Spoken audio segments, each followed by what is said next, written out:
So হ্যাঁ guys, আমি রবি চলে আসলাম নতুন ভিডিও নিয়ে তোমাদের মাঝে। আর তোমরা কেমন আছো? সবাইকে কেমন ঈদ কাটলো সবাই কমেন্ট করে জানাও। আমার ঈদ ইনশাআল্লাহ ভালো কাটছে।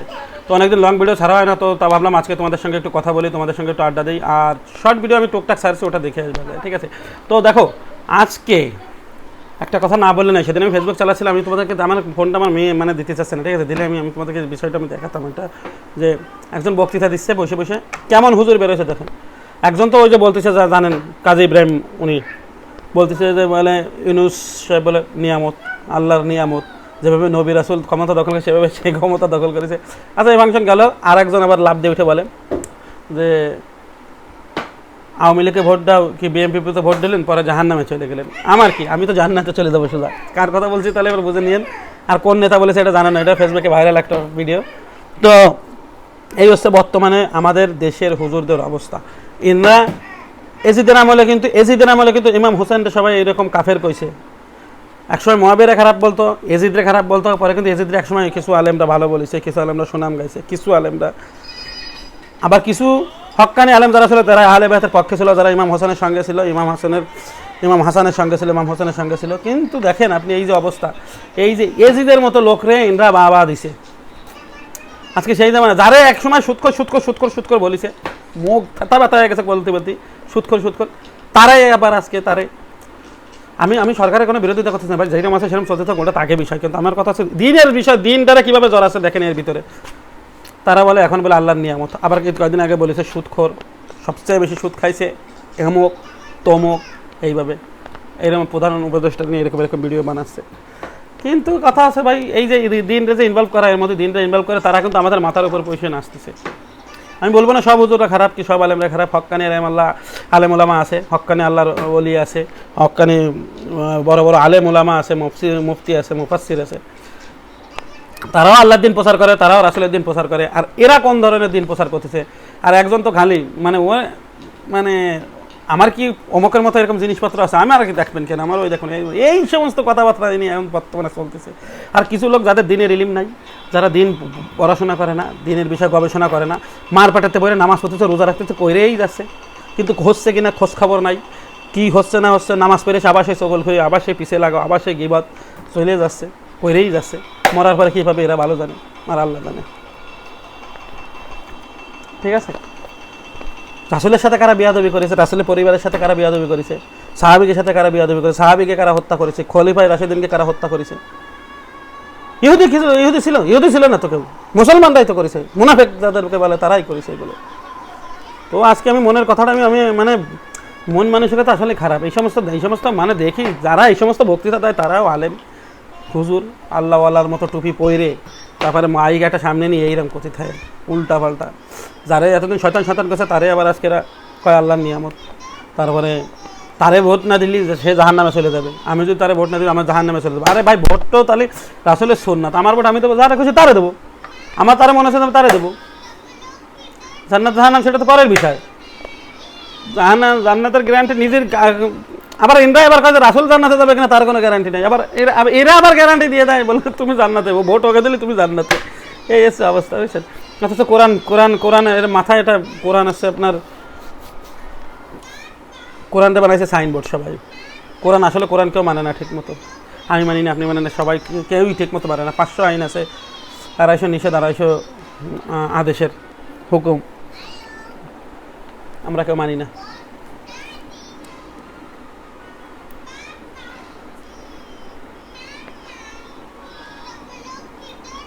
অথচ কোরআন শরীফে আল্লাহ তাআলা বলেছে, সূরা বাকারাতে বলেছিল প্রথম দিকে এই একটা, যে তাদেরকে যখন বলা হয় তোমরা কেন দুনিয়ার বুকে ফ্যাসাদ সৃষ্টি করতেছো, তারা বলবে যে আমরা তো ফাসাদ সৃষ্টি করতেছি না, আমরা তো শান্তি প্রতিষ্ঠাতা করতেছি।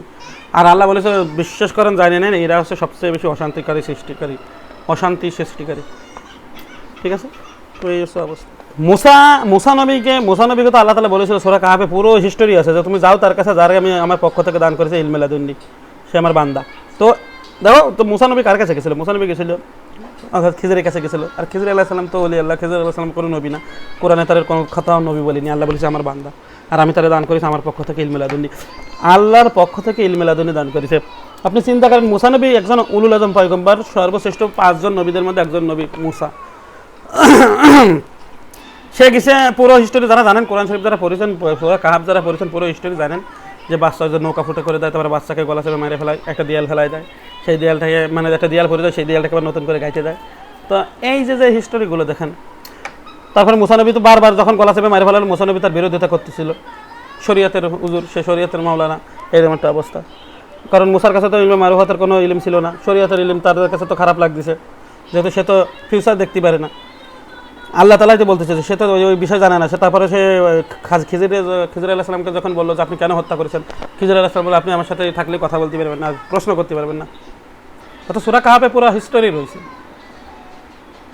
অথচ তারপরে কিন্তু মুসা নবীকে যখন 3 হিস্টোরি পরে যখন মুসা নবীকে বললো শোনো, তোমার সাথে আমার সাথে সম্পর্ক এখানে শেষ, তুমি আমার সাথে যাইতে পারবে না, কিন্তু আমি কী কী করেছি, কিসের জন্য করেছি তুমি সেটা শোনো।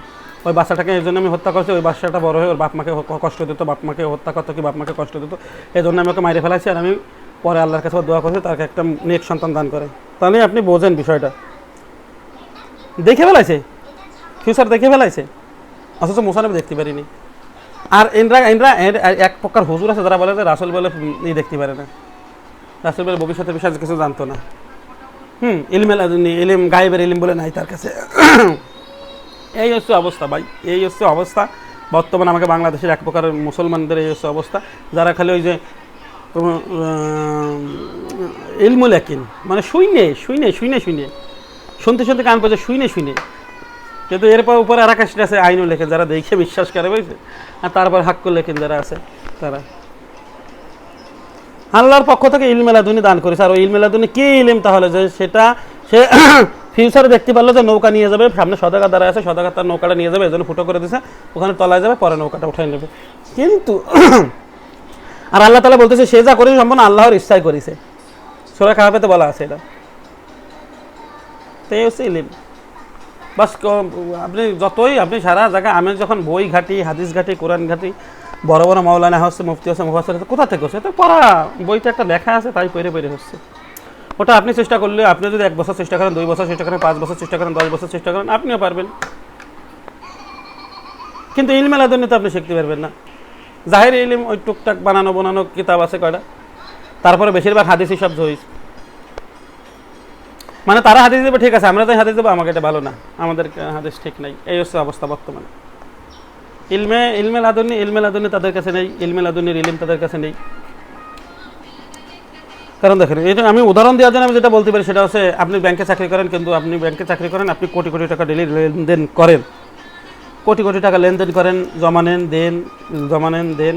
আর আপনি যদি ওই জায়গায় বসে বসে ভাবেন যে এই টাকা আমার, এই ব্যাংকে আমি এত কোটি টাকা দাঁড়াচ্ছি, এটা আমার টাকা, তাহলে আপনি পাগল ছাড়া আর কিছু না, আপনার পাগলা কারো নিয়ে রাখবে। ইলিমস ঠিক ওইরকম, আপনি যার বই পড়ে আপনি পাস করতেছেন, আপনি ক্লাস পাস করতেছেন, এই করতেছেন, এটা তো আপনার ইলিম না আসলে, এটা যে লিখেছে তার ইলিম, এটা হচ্ছে যে বই লিখেছে তার ইলিম। আপনার ইকোনমিক্স কন, এই কন, ওই কন, ইসলামের ইতিহাস কন, তারপরে ইংলিশ, অঙ্ক, যাই কন আপনি, এটা হচ্ছে কেউ লিখেছে তার ইলিমটা আপনি বারবার রিপিট করতেছেন, আর আপনি মুখস্থ করতেছেন। একটা মুখস্থ বিটা যেটা আপনার মেমোরিতে আর কি ধরতেছে, রিসিভ করেছে, এটা হচ্ছে ওই রকম ইলিম। তো এটা আসলে এটা নিয়ে জোর দেখানোর কিছু নাই, এটা নিয়ে জোর দেখানোর কিছু না, কারণ আপনার কাছে আল্লাহর পক্ষ থেকে কোনো ইলিম নাই। ঠিক আছে, ওই মুখস্থ ইলিম, মুখস্থ বিদ্যা। তারপরেও যারা সিয়াসিত্তার মধ্যে কত তফাৎ রয়েছে, তো মানে সিয়াসিত্তার যত হাদিস রয়েছে সবাই সব হাদিস মানে, যেমন সিয়ারা কিন্তু যে কিতাব মানে আমরা সেই কিতাব মানি না, আবার সুন্নি যে কিতাব মানে সিয়ারা সেটা মানে না, আলে হাদিসরা যেটা মানে, জামাতিরা যেটা মানে, এরকম সব যে তাদের সাথে মিল থাকবে তা না। জামাতিরা মনে করেন যেমন জামাতিরা, তারপরে আলে হাদিস, তারপর সালাফি, ব্রেলভি, দেওবন্দি, তফাৎ আছে ভাই, তফাৎ আছে এগুলো। কিন্তু এমন কোনো ইলিম আছে, এমন কোনো ইলিম যেটা সব মানে রবের সাথে ফিট খায়, রবের সাথে খাপ খাবে সবাই থেকে। সবাই যেমন এক ঈশ্বরের ইবাদত করে, এক আল্লাহর ইবাদত করে, সবাই তাওহীদি জনতা, নিজের শিক্ষা মানে বলে যে আমরা তাওহীদি জনতা, তাওহীদের মানে তারা বোঝেই না, এরকম একটা অবস্থা। তো আমি আজকে ভিডিও এ পর্যন্ত, যারা দেখতেছো দেখতে থাকো, আর নতুন নতুন ভিডিও আসবে ইনশাল্লাহ। আজকে আমি একটু এই জিনিসটা আমি ভাবলাম যে তোমাদের কাছে আমি শেয়ার করি, তোমাদের কাছে বলি। আজকাল রাস্তাঘাটে এগুলো দেখতে দেখতে মানে আর ই লাগে না রে ভাই, এখন এগুলো মানে নামাজ কালাম আমরা মানে দেখা যায় তারা যত পড়ে তার চেয়ে বেশি আমি তো জন্মের পর মানে হাঁটা শিখলি মানে মসজিদে যাওয়া শুরু করেছি আমি, নামাজ রোজা করতে। কিন্তু তফাৎ তো আমাদের তো কোনো পরিবর্তন তো নাই, পরিবর্তন হয় না রে ভাই। সিরাতুল মুস্তাকিম আমরা শুধু কয়েই যাচ্ছি, ইহদিনাস সিরাতুল মুস্তাকিম, ইহদিনাস সিরাতুল মুস্তাকিম, সকালে সন্ধ্যায়, ফজরের 2 রাকাতে 2 রাকাত সুন্নাতে, জোহরে 4 রাকাতে 4 রাকাত আর 2 রাকাত সুন্নাতে, এইরকম ভাই আসরে ডেইলি প্রতি রাকাতে আমরা বলে যাচ্ছি ইহদিনাস সিরাতুল মুস্তাকিম, আমাদেরকে সিরাতুল মুস্তাকিম দাও, সহজ সরল পথ দেখাও। তো কতদিন ধরে আমি ডেইলি এক কথা করে যাবো, আমাদের দেখাবে না? আল্লাহ দেখায়নি? আমরা পাইনি? আর না পেলে আমি চেষ্টা করবো না, খোঁজার চেষ্টা করবো না? এভাবেই চলতে থাকবে। তো এই হচ্ছে অবস্থা। তো যা এই হচ্ছে আমাদের মুসলমানদের অবস্থা বর্তমানে। মারামারি কাটাকাটিতে তারা আগে আছে। হ্যাঁ, ওরে ধর, তোরে ধর, সেটা ধর, আমার কথা হচ্ছে 7টা লোক। তাহলে আমার কি, আমি কোরআন শরীফে একটা আয়াত আছে, রাসূল সাল্লাল্লাহু আলাইহি ওয়াসাল্লাম আল্লাহ তাআলা বলতেছে তারা আপনাদেরকে পাগল বলে, আপনাকে পাগল বলে, কিন্তু আল্লাহ সাক্ষী দিচ্ছে যে আপনি আল্লাহর রাসূল, আর তাদের পশ্চাতে রয়েছে জাহান্নাম। বাস, যারা রাসূলকে পাগল বলতো আল্লাহ তাআলা বলতেছে আর আল্লাহ সাক্ষী দিচ্ছে আপনি আল্লাহর রাসূল। কারণ আল্লাহ জানে একজনের পাগল বলাতে তো সে পাগল হয়ে যাবে না। আমারা যদি কেউ বলে যে তোর বাপ পাগল, আমি এমনি চাইতে তারা মাইরে ফেলাবো, অমনি মারতে চলে যাবো। তার মানে কি বুঝলাম? আসলে পাগল। আমি তো জানি আমার বাবা কিরকম, সুস্থ আছে না পাগল আছে, আমি তো জানি। এইটাই তো ঈমান। হুট করে একটা বেধর্মী যদি বলো, আল্লাহর কথা বলে, আল্লাহর অপমান করতেছে, আল্লাহর নামের অপমান করতেছে, আমি তো জানি সে তার সমতুল্য কেউ নাই। আপনি কলেই বাকি, আপনার কথা তো তার মান সম্মান ক্ষুণ্ণ হবে না। আর সে রব যে স্টেটে দাঁড়ানো আছে, রব যে জায়গায় আছে, যে জায়গায় অবস্থানে আছে, সে জায়গাতে তো সে অ্যাকচুয়ালি তারা তো নড়াতে পারবে না, হেলাতে পারবে না, সরাতে পারবে না, তার মান সম্মানের কোনো ঘাটতি করতে পারবে না, তার প্রশংসার কোনো ঘাটতি করতে পারবে। বাস এইরকমই, মানে দিমাগ হয়ে গেছে এরকম, মানে কেউ কিছু ধর মার কাট, এই হচ্ছে অবস্থা বর্তমানে। তো আপনারা এসবের থেকে সবসময় সাবধানে থাকবেন ভাই। দিন আপনি ব্যাংকে চাকরি করতেই পারেন, আপনি একটা শিক্ষিত লোক, আপনি দিন রিসার্চ করতেও পারেন, করতেছে তো, কলেজ স্কুল ইউনিভার্সিটিতে পড়তেছে, দিনের রিসার্চ করতেছে, চাকরি বাকরি করতেছে, দিনের রিসার্চ করতেছে। জরুরি না যে সব যারা মাদ্রাসাতে আসবে আগের কাছেই সব দিন, জরুরি না, এটা জরুরি না। কারণ দিন তো তারা যেটা পারে ওটা কিনতেও পাওয়া যায় এখন। আর তাফসিরের কথা, তাফসিরও কিনতে পাওয়া যায়, অনেক হাজার তাফসির রয়েছে, হাজার তাফসির রয়েছে। অবস্থা ফিরকায় বাইটে গেছে সব, ফিরকিয়াত, তাবলিগ, দেওবন্দি, ব্রেলভি, শিয়া, সুন্নি, আলে হাদিস, সালাফি, খারেজি, 73 ফিরকা, 72 ফিরকা, এই অবস্থা। অবস্থা হাদিস জানার পরও, যখন আমরা হাদিস জানতাম যে রাসূল সাল্লাল্লাহু আলাইহি ওয়াসাল্লাম বলেছে ইমাম হোসেন ইমাম হাসান জানাতে সর্দার, জানার পরও তারপরে তো তারা করে দিছে কারবালার ময়দানে, জানার পরেও। হাদিস শরীফ, হাদিস শরীফ আছে আপনারা যে ইসলাম ফাউন্ডেশনের অধীনে ছাড়া, সহিহ বুখারীর 5669 না কত নাম্বার জানো, ঠিক আছে? আপনার ওই মানে রাসূল সাল্লাল্লাহু আলাইহি ওয়াসাল্লামের যে মৃত্যুর আগে, মানে যখন রাসূল সাল্লাল্লাহু আলাইহি ওয়াসাল্লাম ঘরের ভিতরে অসুস্থ, তখন রাসূল সাল্লাল্লাহু আলাইহি ওয়াসাল্লাম বলেছে কাগজ আর কলম নিয়ে এসে আমি তোমাদের ওসিয়ত করে দেব। তখন ওখান থেকে লাভ দিয়ে একজন বলেছে এটা আপনারা পড়ে নিন, যে লাগবে না, আমাদের কাছে আল্লাহর কোরআনই আছে। রাসূলের কথা ফেলাই দিছে। তারপর আবার 2 গ্রুপ, ওখানে আরেক গ্রুপ ছিল রাসূলের পক্ষ নিয়ে, তারা বলেছে তোমরা আইনে দাও, কাগজ কলম আইনে দাও। আরেক গ্রুপ বলে না লাগবে না, আমাদের কাছে আল্লাহর কোরআনই আছে। রাসূল সাল্লাল্লাহু আলাইহি ওয়াসাল্লাম রাগ হয়ে বলেছে যে যাও তোমরা আমার ঘরের থেকে বের হয়ে যাও। হাদিস শরীফ এটা। তো আজকের মতো ভিডিও পর্যন্ত, সবাই ভালো থাকবেন, সুস্থ থাকবেন। আর আমি নতুন ভিডিও ব্লগ আবার আসাবে ইনশাআল্লাহ পাবেন আপনারা। তো ঈদ সবাই সুস্থ কাটুক, সবাই সুস্থ থাকুন, ছুটি কাটান, এনজয় করেন। আর যাদের ছুটি শেষ তারা যান আবার চাকরিতে জয়েন করেন, ব্যবসা বাণিজ্য জয়েন করেন। বাস, আল্লাহ হাফেজ, ভালো থাকবেন সবাই।